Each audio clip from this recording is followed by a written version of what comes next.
one patient, followed by which patient went into hypotension. After the surgery, it was a laparoscopic surgery, and possibly after the surgery, anesthetist gave her a call up. She was done with her surgery and she was started her OPD already.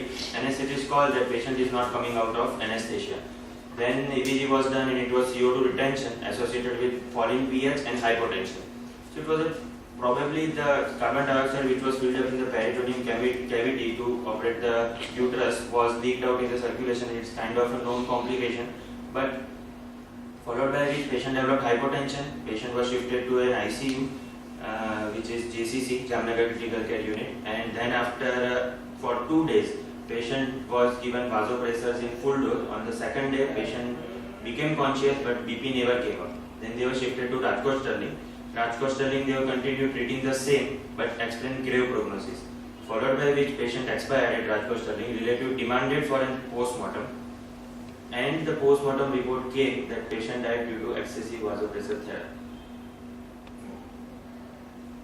So before the giving, how did they evaluate? They evaluated the level first. of NORAD Level of NORAD they have not evaluated. That was my next sentence. That first they have asked for the treatment papers and all, and then according to the viscera, which was dusky, very brownish color, and multiple ischemic focus in all over the body, and then they have given the PM report. septicemia also. We shot with septicemia as well, but probably that's why. Body's defense mechanism is a vasoconstriction. Yeah, definitely. In this situation. And what you are seeing is the effect. How they have done it is not known, but the case is filed, and then right now the case is with the support of This is a different story. Yeah. We talk about Yesterday I got a report which says lawyers can talk anything. Yeah. So these are lawyer stuff. sonography is indicative. Blood and normal, kidney normal. Sonography is indicative of UTI. I said what? Thickened bladder wall. No, there was nothing. No thickened blood. The urinary microscope was 20-25%. You saw the effect, and now you are searching the cause. You see, the effect was the intense vasoconstriction in the splanchnic area. See, what postmortem people found is this. They have not found anything beyond it as such. Because they saw the effect and Cause and effect they have related. Probably. They are not supposed to see the papers. Yeah. They have probably seen it or what, I don't know exactly, but the case is filed in such a way that the date was due to excessive vasopressor therapy. And that's why. Excessive. I mean, this is. see, we give, there was a school of thought in between us that if you give a catecholamine, especially the norepinephrine as such, you are working on a Thin ice. tightrope as such. Thin ice. Yeah. Right? It's a double-edged sword. Because it can produce the intense vasoconstriction into the splanchnic area, and you are compromising the effect of kidneys and the intestinal tissues. Right? Now, if you don't give it, the pressure don't come up as such. See, And there is the individual variation to noradrenaline response. Definitely, because Individual of variation. and basal Everybody condition. will not respond to the same. तो कोई दुश्मन बैठो give a conclusive evidence like this, like clinician में तो लगी है काम को. ना लॉयर ने बोले ने तो तूफान कर से इतने वाली चीज लॉयर ने वस्तु मर से ने हाँ. तो लॉयर तूफान कर से नहीं, they have, the relative probably have filed the case in such a way, and already one hearing is already done. So but it is a lawyer now. yeah, it's a lawyer now. Oh, So it's a yeah, court right. matter. Doctors are kind of Doctors are scared. I can just give a piece of advice unwanted. You can tell your relatives to cool off. I think as against doctor, it's not the right thing to do. See, the issue is why the patient got the issues. Nobody is addressing. Now they are trying to find out the cause of why they, yeah, huh? and blaming in a particular. Right. Then every ICU will be blamed Yeah. because you are giving vasopressor. Tomorrow you won't be able to take up the patient. Right? But why the whole scenario took place? Why she went for acidosis? Why she went for hypotension? Is the noradrenaline responsible for this thing? No. Probably. So It was anesthetic complication of laparoscopic surgery. see, to hide that thing, They came up with this. they have come with a different thought process as such. So the incidence is where excessive vasopressor therapy is documented as cause of death and as a cause of refractory shock and lactic acidosis as well. The side effects of noradrenaline sometimes are not reversible in such a state, and side effects caused are seriously damaging, including the gangrene of the limb and vascular ischemia, and as sir rightly said, kidney damage as well. And side effects caused by leads to long time complication as well, as the kidney failure or something happens. One of my patients has developed difficulty in walking due to excessive vasopressor therapy for 3 days, and limp in the leg is still there before the last follow-up visit, which was actually 2 years back. I have seen the patient for 3 years. It was But 5 why years. only limb? One limb. One limb, probably some muscle Local. necrosis or something. So there was some local. Local. Common mistakes in administering the drug leads to ineffectiveness and increased side effects. So today we will discuss some of the part. First, four-limb amputation. There is a case report in International Journal of Surgical Case Reports, and there is a case report of four-limb amputations due to peripheral gangrene from inotropic use. And review of literature is given. But why the inotrope was given in this case? It was a septic shock. I have all the papers. Once again, I Yeah, am putting. yeah. If somebody is having frostbite, you see in the eyes, huh? Snake bite. Snake bite. You see? So while the things have taken place, all doctors will be penalized. Yeah, all the time. All doctors will be penalized because you acted. Yeah. But why you acted? All the papers which I have taken into consideration, I have the journal papers if I anybody wants to agree. read. I agree, no problem. Yeah. I am talking of geology. Yeah, that's what even I am going to talk regarding that one. These are the all vasopressors. Now, first of all, we see the like in which case is noradrenaline, because right now in critical care, what if you need to give single vasopressor is almost always noradrenaline. From the time of my exam till I pass critical care, if you speak of dopamine in an ICU, you are not a good intensivist, and we are using less of dopamine right now, and good intensive care units like Tata Memorial Hospital, Bombay and all, they have banned dopamine in their ICU, saying that it's a vasopressor with the smaller unit are using and it's not of any use, and we don't know at what dose it's giving what effect, so it's of no use. Dopamine renal dose is strongly See, not to be in used. fact, dopamine came with the two concepts. One because of NORAD. Lower dose, With probably renal friendly as such. Yeah. Right? Yeah. But then the paper came from New Zealand as such. Yeah. And it was a death knell to the dopamine as such. Yeah, so here it is in recommendation only they say that should not be used renal protective doses, and it causes tachycardia and arrhythmia. So tachycardia reduces the cardiac functions as such, like they decrease the diastolic feeling and leading to diastolic feeling. So norepinephrine right now is the most widely used vasopressor, and the option is to add either dopamine or epinephrine as per the patient's condition. If the patient is having low cardiac output or cardiac dysfunction like myocardial dysfunction, ejection fraction is low, then we can add dopamine, otherwise epinephrine. Side effects and adverse effects. Side effects are not always as labeled as adverse effects. They can be sometimes beneficial as well. This is just for mention. Two types of side effects we can see from noradrenaline. One is local. So local is a simpler one. We'll just finish it off. Most commonly known, most commonly seen, IV noradrenaline or adrenaline pushed during resuscitation goes into extravasation. Usually, if the drug goes into the extravasation, patient do not recover or do not survive the arrest. But if he survives, then they end up like this type of blisters all over. This is a dusky ischemic area which is formed initially, followed by which this is the end result, that necrosis of the surrounding area and exposure of tendon and etc. with severe gangrenous side effects. And this is the mechanism of injury, how noradrenaline acts on alpha-1 receptors, followed by phosphodiesterase, and followed by end result is calcium release and severe vasoconstriction. These are the grades of the injury. First is only pain, second is pain and swelling, no skin clenching. Third includes skin clenching and cool clenched area, and fourth includes all and reduced capillary refill as well. So the peripheral circulation is compromised, probably secondary to compartment syndrome, which is caused by the swelling of the local area. And usually this happens on the peripheral part, like on the limbs. The treatment for the same is in the lower part. In the first See, grade, these two phenomena. One is the intense intense vasoconstriction. Vasoconstriction also will not produce the edema. Yeah. It is that secondary Necrosis. inflammation. Yeah, inflammation and probably necrosis. Due to Right. severe vasoconstriction, there is no blood supply, and due to that, it produces an ischemic area which is dusky blue. That time, initial few hours, there's no edema, no, only the After vasoconstriction. 2 to 3 days, 4 days probably, the skin gives away, and blister formation and rupture of blister leads to a very deep ulcer. And typically, the margins of ulcers are introverted in these cases because there is a clear-cut demarcation line, and healthy mucosa goes inside, which is again a difficult thing to heal. Grade 1, stop infusion. Grade 2 injury, in which there is swelling, remove cannula and elevate the limb, stop infusion. Why Grade suspect happens? introvert growing.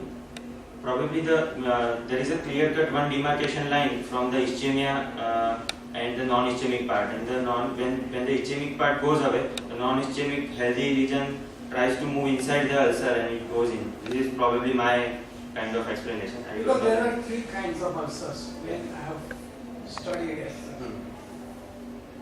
Punctured ulcer Punched out ulcer is a syphilis, syphilis, yeah. right? Inverted ulcer is a malignancy. And the ulcer which you are talking Inverted. is a tuberculosis. Tuberculosis. This is Lawan Bailey's Yeah. diagram. Design. So the grade 3 injury comes with skin blanching and cold blanched area, which is the blue type of discoloration.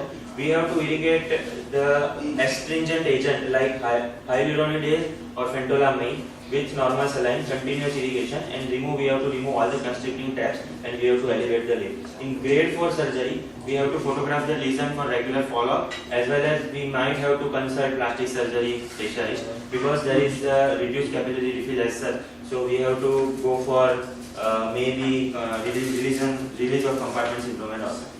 The irrigation of affected area is saline, and this is a phentolamine which we can give. And this particularly I want to say that all the references 1956, 1957, 1958, again 1956. All research papers are very old. So Available? it's if you click it, it's kind of Available. available, but it's old. So new, I don't find any new advanced research which No, are no, done. I'm not talking. Phentolamine is not that. And Crisco use it, Resitin use it, very thin. Dimelamine use it. These are all drugs of the past. Now these drugs used where? बाद में बोलना Ophthalmic. No. When the patient is prepared for the surgery for pheochromocyte. Even today. For alpha. So this is the wound initially, and the infusion continuous saline irrigation was done. This is the end result after 4 months, and later it healed.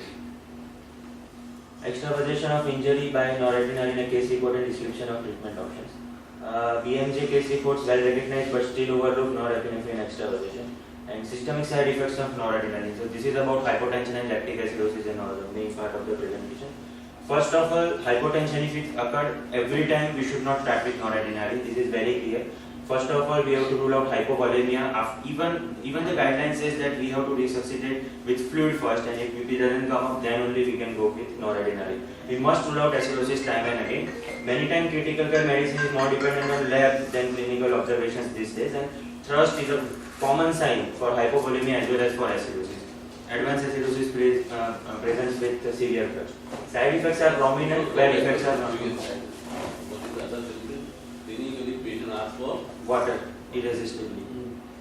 So if BiCAP is 9, 10 and patient asks for pani, suppose you have put the patient on BiPAP, patient removes BiPAP and asks for water, pani aap otherwise. So So what is it? probably severe acidosis. Not all time, but But his thrust phenomena is increased. Osmoreceptors is creating a possibly. Hmm? Because of decreased blood pH. Your vasopressin, arginine vasopressin is coming in the picture. So now the next vasopressor is the vasopressin. It came because of that same concept as such. After noradrenaline. Side effects are prominent where effects are not prominent. So whenever there is prominent side effect, we have to use the administration of the drug is proper or not. First, confirm is noradrenaline at correct choice or not, that we have already discussed. confirm the method of administration is correct or not, whether peripheral line, central line, the line is working or not. Another drug like saline or anything, we are flushing out noradrenaline in bolus doses to the blood circulation or not. If the dilution is made, is it 2 ampule in 50 cc or 5 ampule in 50 cc? Many ICUs, there are no protocols. Usually for our ICU, we have protocol that if peripheral line and noradrenaline is required for a temporary period of time, we can use 2 ampule, that is like known as baby noradrenaline in many ICUs, and otherwise if central line is there, we can go for 5 ampule in 50 cc and go. So usually we play with the doses only. We ask the medical officer noradrenaline is which dose, so he says at 4 ml, and then after one day also it's on 4 ml, but in between we have put a central line and nursing staff changes from the concentration, and actually it's the 2.5 times more dose of noradrenaline which is going on. So this is common mistake even in the nursing charting as well. You have to mention the concentration. Reported extravasation at the central line. Is a less like. Yeah.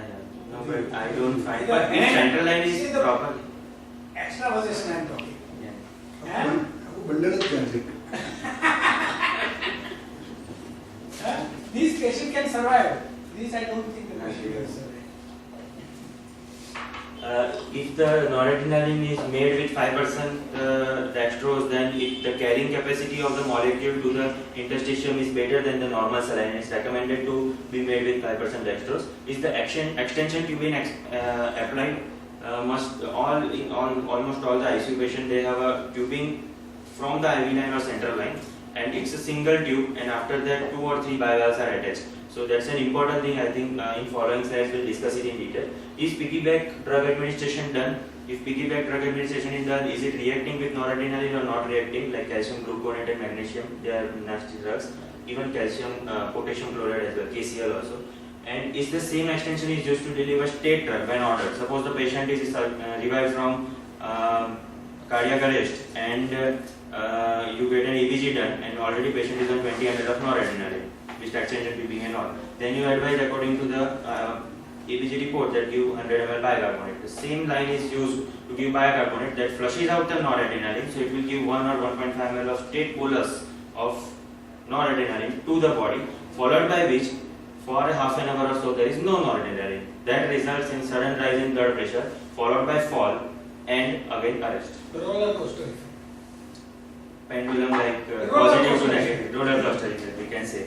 Confirm the requirement of noradrenaline. This everybody knows, but this just for completion of this presentation, that at all shock levels, vasopressor only to be initiated after adequate resuscitation is provided with crystalloids, colloids and or blood products. In hemorrhagic shock, level 1, you have to give blood only. There is no recommendation for vasopressors. Level 2, not recommended again, and level 3, if hypotension persists despite adequate blood and resuscitation, consider etiology shock and appropriate vasopressor. They have not given any name in hemorrhagic shock. Septic shock, low dose dopamine should not be used. It's level 1 indication, so it's reversed. Maintain mean arterial pressure more than 65 or as needed to achieve adequate anabolic perfusion. Norepinephrine is the first line agent when vasopressors are indicated. Epinephrine, phenylephrine, vasopressors, etc. are What second. kind of shock we are forgetting? Neurological. I have paid a penalty for that. Adrenal Adrenals. Actually, When you give the crystalloid, okay, and when you give vasopressor, okay, not going to help till you give the hydrocodone. yeah. Actually, below this it was mentioned, but I have cut it off. What your friend? It is there in the paper. Actually, it was there after the cardiogenic shock, but because it was not fitting, I thought I should skip that. What discussion. house prediction? Right? Na. Otherwise, a person medicines. Right? That is acute. Whatever Yes. medicine is acute. Yes. But those who are having Addison's disease, those for surgery as such, or those who have undergone the chemotherapy to ablate the adrenal. Yeah. can go So on here it breast is for- mentioned in the reference paper, but because it was too long. See a breast and those things, people were giving the drug as such. In cardiogenic shock, we can think of dobutamine or dopamine in combination with noradrenaline. The BP is high. Water is must to carry the boats. That's why the important thing is the whatever drugs they are giving, including the vasopressors, are diluted in the blood, and good blood flow is required at the time of application of vasopressors, introduction of the vasopressors to the circulation, and there is mostly in the peripheral lines. If we are giving in shocked condition, where the peripheral perfusion is not that good and veins are already collapsed. In that, if you are pushing the drugs kind of noradrenaline, atropine as well as adrenaline, the effects are less and side effects are more. That's why central venous access. Noradrenaline is a powerful drug, causes vasoconstriction of the vessel itself, and there are local side effects more and decreased circulatory effects, and that's why less capacity to carry noradrenaline. This is what the peripheral veins have.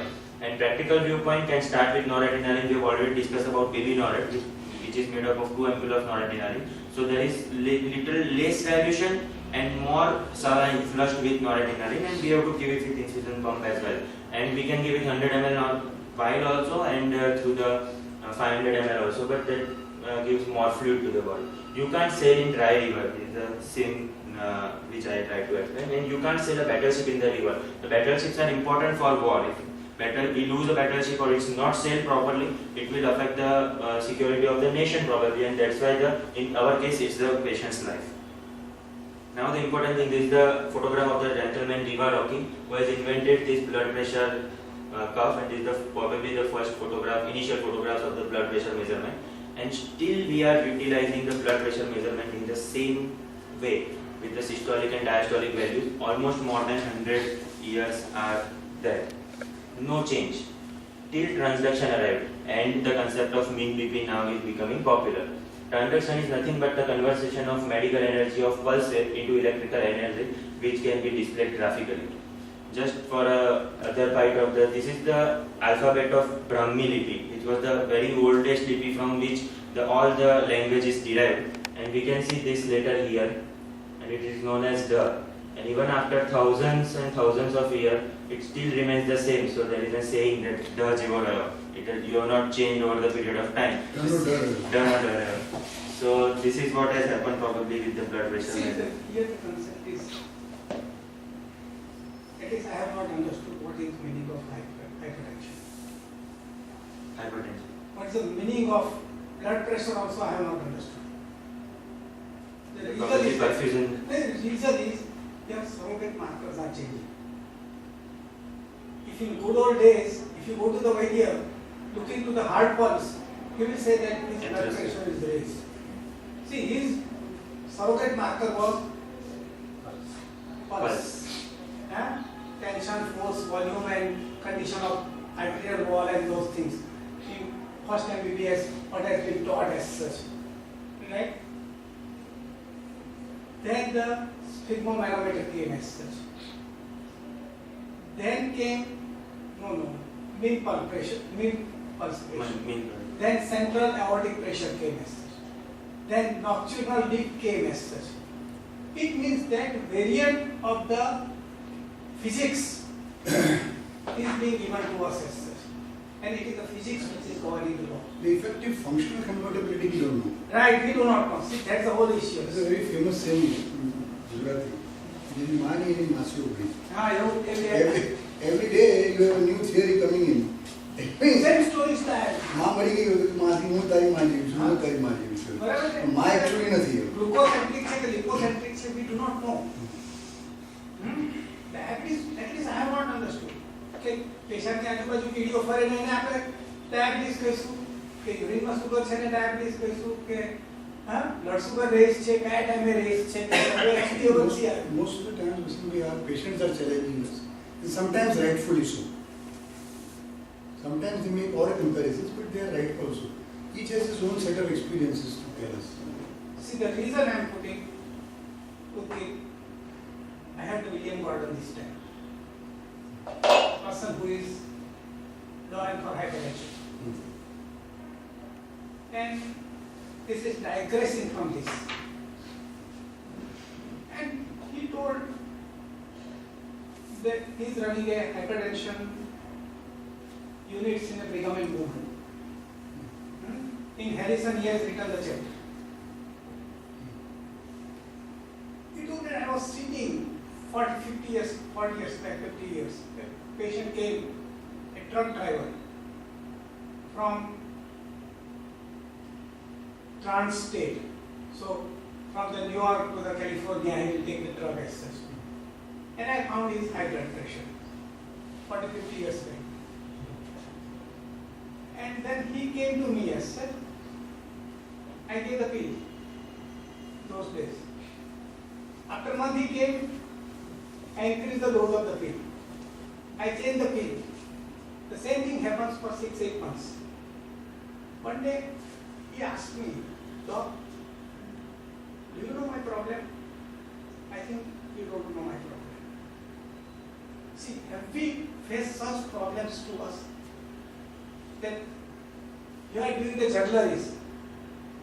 Your trial and error mechanism is going on in the hypertension, diabetes, cholesterol, everywhere. We have not thought of a personalized medicine. You see that in this patient, this will work. In this patient, this will not work as such. We told that why can't you work like a urologist or nephrologist? He goes for a urine examination, urine culture, find out the organisms, appropriate antibiotic and gives. Is a sure shot. Well, here we are doing, I think, Hypertension, diabetes. we are doing the trial and error to the all patients. We give the drugs, we think that probably it is working, not working, but we not pursue. Change karina pursue. Those were the I think we don't know the genome map basically. No, we don't know the personalized way. What's the genome map? In the guideline of hypertension Guidelines are are also bogus. changing Take it so from much. me. Should I vomit out those guidelines? I did an incident. Sorry, these are all my new knowledge. That two brothers were there. One was 80 years old, another was 85 years old. In Wisconsin, they were the farmers. And not married, bachelor. 85 years had a dementia. 80 years old had a hardly and he was doing. One day Obamacare came, so everybody is covered with a meager amount as such. So he went for a checkup. Oh, you are having high blood pressure, you are having severe diabetes and the cholesterol. It is to be fixed.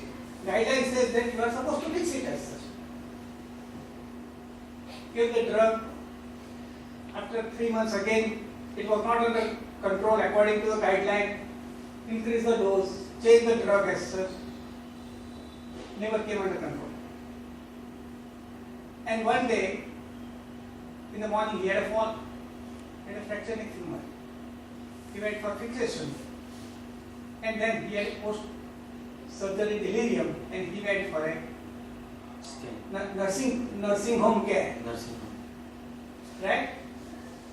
By adhering the guidelines at the 82 years, how much benefit we are going to derive in this individual for the risk correction? Have we used our wisdom? See, all these guidelines. There are enough trials, Vasanthi, at old age of 70. Any No, diet no, control, any diet control Is for wrong. diabetes, hypertension does not improve the morbidity or mortality. Absolutely. It's Jacob. No, it is beyond it. It's beyond it. Yes, It's it does beyond not it. improve the mortality, morbidity, and in fact, makes the quality of life worse. See, don't treat it. That's my thinking as such. If he is having asymptomatic, he is having no end organ damage as such, tell him that forget it. You are going to take like a CA prostate with you in the grave. Sorry, but No, sir, it was actually very informative for all of us. it So, won't hurt you. Conclusion is there. no, there is some reason why it never changed. धनी value वधी गई चैन में नहीं सारी बदली गई। Vasoconstriction on blood pressure. So vasoconstrictor's effect on blood pressure. When more vasopressors are required, that is in case of hypotension, method of listening to the sound is inappropriate because there is no enough blood flow, no enough blood pressure generated to produce that blood flow, that turbulence which we can get from our stethoscope and we can measure the actual blood pressure. So clinical decisions are imperfect when taken on such grounds. When I was doing my residency, it was not bad but a moderate kind of ICU at Karamsar. Now it's gone to a very advanced level with a separate critical care unit managed by only intensivist, no interference with any specialty. But at that time it was very primitive. So sometimes it happens that we are taking rounds and patients having no pulse, no BP, and we say that patient is having no pulse, no BP, and no urine output. The patient is talking well. No, patient is unconscious, but that we can say to one round, then in the evening we say it again. And if some urine output comes, fortunately or unfortunately, with the same NORAD 20, DOPA 20, that is the higher limit set by our seniors to start with. And then also on the third day also there is no pulse, there is no BP, but patient is still there. So naturally the professor will say how it is possible the patient no pulse, it means there is some perfusion pressure, there is some perfusion, they are not able to measure it. So that's why then we came up, arterial line there was not possible, so we came up with that USG probe. abnormal pulse હોય તો ના આવે. Probably. Patient વાત કરતો હોય. हाँ. बोलो बात करते हैं. बात करते हो. This was a Because they got a clinic man. So there are some other cause. Actually, my aim to say that incidence that there is pulse, there is blood pressure, as sir rightly said that the limb is diseased, but we are not able to measure it. So to measure the same, the clinical decisions we have to take on perfect round. Noradrenaline More than 5 ml per hour. So if NORAD going on 5 ml, more than 5 ml per hour, then probably there is severe enough to cause vasoconstriction in the peripheral vessels, and we are able to find out the proper auscultation. 5 ml, 4 ml business is according to the weight, or it is a standard formula. The most of the time when you go to the round, 5 ml chale chhe per hour. No, it's wrong. It's wrong. So this is not the right way of telling, That's why I raised this page, Yeah, it's according to the kg body weight of microgram per kg per minute. So actually it's on this that now. This is just for a practical simplified way of this. Actually this is for nursing staffs, those who can like fight whether they ask for central or something like that. So when we are not knowing the actual BP and we are treating the patient, we do the archery blindfolded, or we shoot with some higher drugs blindfolded. But we have to continue to treat the patient. So what is solution? Is Donald Trump? This is probably an Looks old like. photo. This is an old photograph. This was taken before Donald Trump. It looks like cinema. It is orange, etc. The titration of the treatment, the life-saving drug and life-threatening drug, here it is very important to make the balance, and the balance is made by arterial line. Vasopressor shock, severe vasoconstriction due to cold extremities, improper perfusion, stasis and beta receptor upgradation leads to lactic acidosis. Lactic acidosis causes fall in pH, fall in BP, more vasopressors, more severe vasoconstriction. So this is a vicious cycle. Eventually, all patients of shock, they mostly enter in this cycle. And arterial line can be a game changer, keeps proper BP, adequate tissue perfusion, and we can target exactly the mean BP 65 to 70. More than that, we can keep many a time surgeon after operating the patient, they say that 110, 120 the BP ratio with vasopressor. Actually, there is no need. Actually, if the mean blood pressure is maintained around 65, 70, it's fair enough. And it's our choice whether to use normal roads or highways for treating the patient, that is arterial line and central line incision. The lactate, which causes the main trouble in this case, understanding lactate in sepsis. Elevated lactate in septic shock is not due to the anaerobic metabolism, but it is due to the upregulation of beta 2 receptors in skeletal muscle cells, which causes excessive pyruvate generation and converted to lactate. Lactate is not due to the tissue hypoxia, and is that kind of another one of the direct effect of the vasopressor. That is not adrenaline. Elevated lactate is probably sometimes beneficial also, because lactate is the metabolic fuel in lung and heart in condition of stress. So more lactate generated will give an uninterrupted energy supply to the lungs, heart, and as well. But serum lactate levels are more important to monitor a patient of septic shock. Normal value is up to 1. If it is more than 2, it's abnormal, and if more than 4 and more than 8, there is significant mortality associated with the same. It's a totally lactate level is a different topic, so we are not going into detail. Our concern is escalating vasopressors, as increasing lactate is not recommended. We cannot do that because it can be generated through other sources, sepsis as well, and abnormal metabolism as well. But decreasing vasopressors with decreasing lactate is an important decision. Suppose the patient underwent surgery with high lactate levels, procalcitonin more than 100, etc., and it was sepsis secondary to the ischemia, gut ischemia, and lactate level was at that time 10.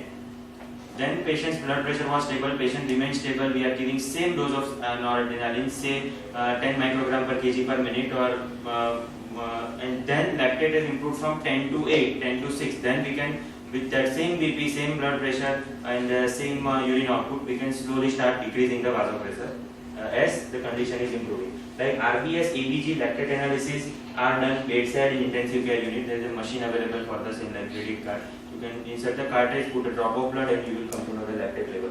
This is peripheral necrosis due to vasopressors. Definitely the patient is having some vascular abnormality previously, and given bad high doses of noradrenaline for the vessel and leads to this type of gangrene. These also I have seen twice or thrice. What do we do when vasopressors are essential and limb is at risk? Again, we can think of the other methods apart from vasoconstrictor effect, that is in cardiac cases IABP or ECMO. The duration is important. If you continue to give vasopressor in spite of lung ischemia for 2 days, 3 days, then it's kind of not reversible and patient goes into that vicious cycle of lactic acidosis and ultimately the end My lung result. is ischemic. Huh, sir? My lung is ischemic. In this case, sir, I was talking of limb ischemia. Not lung. No. I thought the liver and lungs are having dual supply. Yeah, They yeah. don't go for He said by ischemia. mistake lung. Sorry, I wanted to say limb only. Probably I I pronounced it. understood that, just overlooked it. It's limb ischemia. Noradrenaline with vasopressin, it's a deadly combination. Noradrenaline with dopamine, it's a many times we do but not kind of recommended. And noradrenaline with adrenaline is recommended but usually we don't do because of severe vasoconstrictor effect. How to de-escalate? We have to see the mean BP and do not target supranormal blood pressure values with vasopressors. There is no added advantage of mean BP more than 65 mmHg. 90/60 is fine if urine output is good. We can taper off the vasopressor even at low blood pressure and we come out of that noradrenaline. The thing is, if the urine output is good, whatever the blood pressure is, Whatever. you are achieving good target. What you are saying is a real marker of tissue. Perfusion, urine output. Hmm? Improperly volume loaded patient. You go for FX criteria and you get answer. This is the case report of optimizing mean arterial pressure in septic shock, a clinical reappraisal of the literature, that is 65, more than 65. Uninterrupted flow of noradrenaline. This briefly we have already discussed that the 2 or 3 drugs are going through the same line, and when the noradrenaline bolus is pushed accidentally, ask a patient who has faced it consciously. It's like your soul is coming out of your body and it's such a thrill and what we say that भाग जो है ना जे effect आवे that we can feel पेट में सुधा with some thing like chest pain or abdominal pain and it's a worst feeling in the ICU. But it's quite common. Completely depends on nursing staff and mostly unrecognized. If arterial line is not inserted, the BP will go up to 250, 300, then patient will have some shivering and all, and then slowly it comes down. Once the bolus is delivered, we are giving noradrenaline at this lumen, and it's delivered with this hole here, or probably to simplify through this hole. So if we are pushing some drug 1 ml, so it will flush out the complete line, and then noradrenaline will start. Suppose a red color liquid like this drop, like this pointer, it will go slowly in the line, but it's not delivered to the circulation. Once it will reach here, after 10-15 minutes, whatever the rate you have set it and you have set in the infusion pump, then it will deliver to the circulation. So it's not effective in between. So if we started new infusion, we have to give, there is amount of this volume, amount, this A is 1.0 cc and B is 1.1 cc. So the V is opening here at the tip and A is probably open here.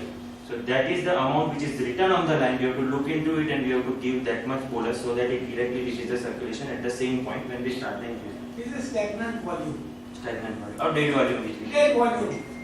So the norad is life saving, but suppose what happens practically that once the bolus is given, it goes into the circulation, BP is up, so the pendulum or the roller coaster is on the positive side. Suddenly it goes to the neutral and then to the negative side because the flow is stopped for a few minutes, and then it again goes to positive, negative, and the circulation is not properly maintained during that time.